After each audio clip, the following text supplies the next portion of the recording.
السلام علیکم ویورز، آج ہم رزق بڑھانے کے طریقے کے بارے میں جو آپ کو بتانے جا رہے ہیں، اس کا ایک واقعہ میں سناؤں آپ کو کہ جمعہ کا مبارک دن تھا۔ امام صاحب خطبہ ارشاد فرما رہے تھے، میں بھی مسجد میں بیٹھا ان کا خطبہ سن رہا تھا۔ موضوع رزق بڑھانے کے بارے میں تھا۔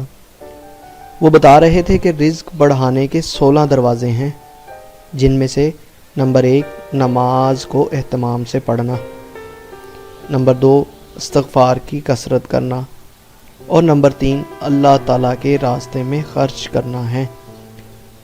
جو انسان مسجد پر خرچ کرتا ہے، مدرسے پر خرچ کرتا ہے، غریبوں پر خرچ کرتا ہے، یتیموں پر خرچ کرتا ہے، بیواؤں پر خرچ کرتا ہے، یعنی اللہ تعالیٰ کی راہ میں خرچ کرتا ہے، تو اللہ تعالیٰ خرچ کی ہوئی رقم کا کم از کم 10 گنا واپس لوٹاتے ہیں۔ اس کے متعلق ایک واقعہ سناتے ہوئے امام صاحب نے کہا کہ حضرت موسیٰ علیہ السلام کے زمانے میں ایک آدمی تھا جو بہت ہی غریب تھا، اسے کھانا بھی نہیں ملتا تھا اور وہ بالکل ہڈیوں کا ڈھانچہ بن چکا تھا۔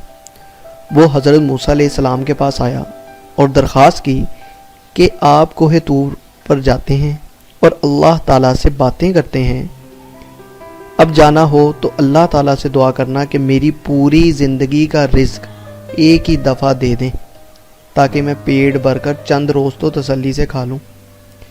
چنانچہ حضرت موسیٰ علیہ السلام نے اللہ تعالیٰ سے دعا کی اور اس آدمی کو گندم کی چند بوریاں، بکریاں اور کچھ اور سامان دے دیا گیا کہ یہ تمہاری زندگی بھر کا رزق ہے۔ حضرت موسیٰ علیہ السلام مطمئن ہو گئے۔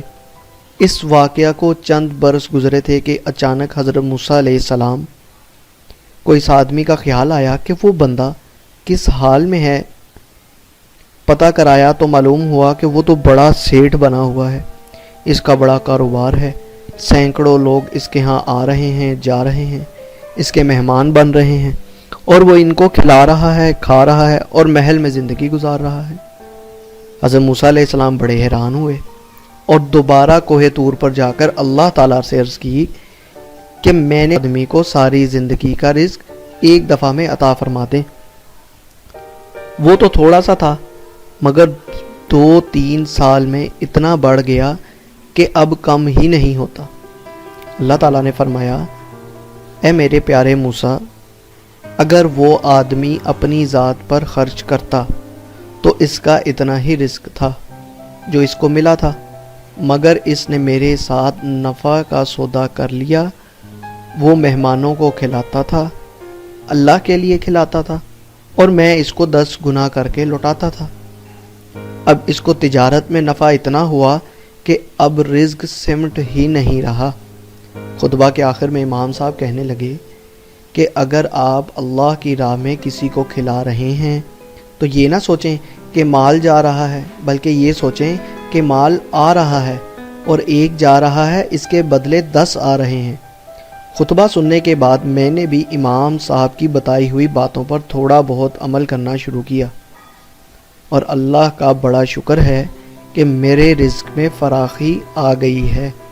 اور میں آپ لوگوں سے بھی یہی درخواست کروں گا کہ کبھی کسی کو دیتے ہوئے یہ نہ سوچیں کہ ہمارے ہاتھ سے رزق جا رہا ہے، بلکہ اللہ پاک اس کو 10 گنا کر کے لوٹاتے ہیں۔ اور اس میں ایک چیز کی احتیاط جو ہم لوگوں کو خصوصی طور پر کرنی ہے، وہ یہ کہ ہم جب بھی کسی کو دیں تو اس میں جو نیت ہم کریں وہ صرف اللہ کی رضا شامل ہو۔ دنیا میں اگر کسی کو دکھانے کے لیے اگر ہم نے کچھ دیا یا کچھ خرچ کیا تو وہ ہمیں جو ہے پکڑ کا سبب بن جائے گا، ہماری نجات کا سبب بھی نہیں بنے گا۔ تو امید ہے آپ دوستوں کو یہ ویڈیو پسند آئی ہوگی۔ ہماری ویڈیو کو لائک کریں، شیئر کریں، ہمارے چینل کو سبسکرائب کرنا نہ بھولیں، بیل آئیکن پر کلک کریں۔ ہمارے نوٹیفیکیشن جو بھی نیو ویڈیوز ہیں وہ اسلامک پوائنٹ آف ویو سے جو بھی اوتھینٹک چیزیں ہیں ہم انشاءاللہ آپ تک پہنچانے کی کوشش کرتے رہیں گے۔ اللہ حافظ۔